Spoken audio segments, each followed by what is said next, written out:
자, 제가 왜 초등학생들을 가르치기 시작했는지를 말씀드릴게요. 초등학생들 중에 한 명이 일단 맨날 가르치다고 잘못 말한다고 저를 비난한답니다. 자, 우선 초등학생들을 가르치는 첫 번째 이유.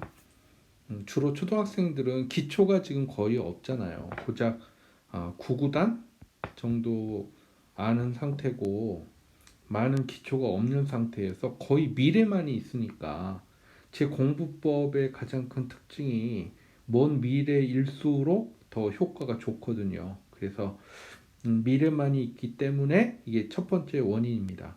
그쵸? 초등학생인데 뭐 과거에 뭘 공부했나 이런 거는 사실 별로 중요하지 않잖아요. 두 번째는 나쁜 습관이 아직은 없어요. 나쁜 습관의 대표적인 게 그거 있잖아요. 이해를 해야만 뭐 암기가 된다. 저 이거 진짜 정말 잘못된 방식이라고 생각하거든요. 마치 그 예전에 지구가 네모나다라고 믿었던 것처럼 이해를 해야 암기가 된다?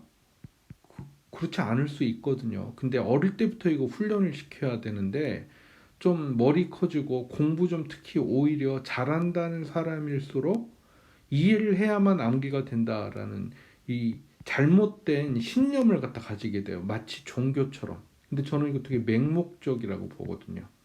근데 아직 초등학생들은 다행히 그 단계가 아닐 가능성이 굉장히 높고 실제 가르쳐 보니까 그렇더라고요.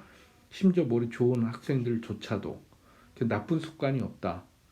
그 다음에 세 번째는 당장의 성과만을 바라지 않는다. 뭐 초등학생 학부모가 갑자기 뭐 예를 들어서 전교 1등 이렇게 원할 수가 없어요. 왜냐하면 시스템 자체가 학생들 성적도 그렇고 요즘은 그막 비교 내신 평가 이런 것도 초등학생들은 거의 해당 사항이 없거든요. 그래서 저도 물론 이제 설득을 시키죠. 부모님들한테. 뭐라 그러냐면 일단은 나쁘지 않은 정도 아니면 약간 좋은 정도 기준으로 해서 나가고 나머지 건 무조건 선행에 투자하자. 선행 되게 중요해요. 선행이 뭐 교육적인 관점에서 잘못됐다고 그러는데 저 정말 반대예요. 선행은요 미리 해야 됩니다. 반드시. 특히 수학 때문에 그래요. 수학 때문에. 영어는 단어하고 문법 때문에 그래요. 단어하고 문법, 수학의 어려운 문제들 이걸 선행 없이 어떻게 해결합니까?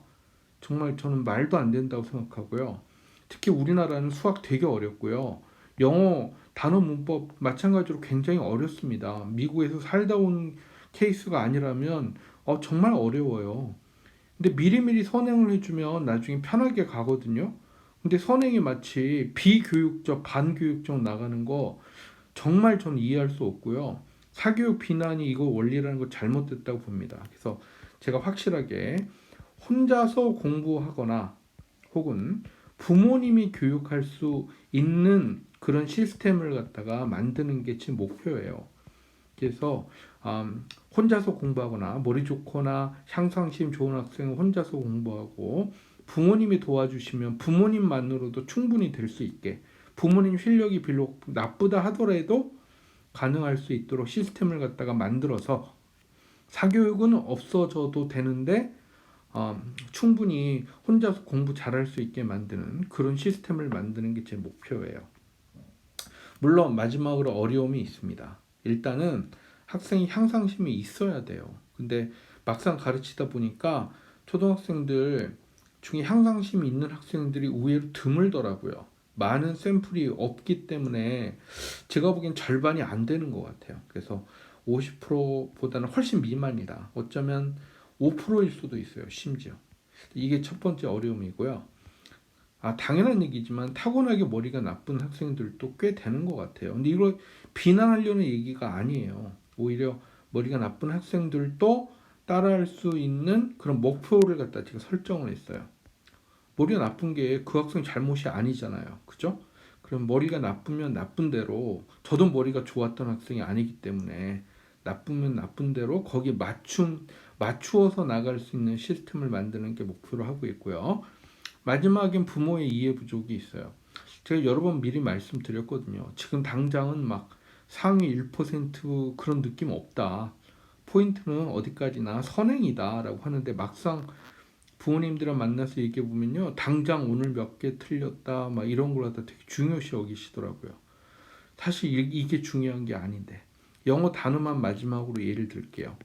영어 단어 처음에 스펠링하고 그 다음에 뜻하고 이런 걸 갖다가 완벽하게 다 100% 이해하면서 선행? 이거 이 방식하고 안 맞거든요. 이 방식은요, 10%, 20%, 그래서 언젠가 100% 맞추는 게 목표라서 이 과정에 제가 보기에는 막 6개월에서 1년이 걸려요.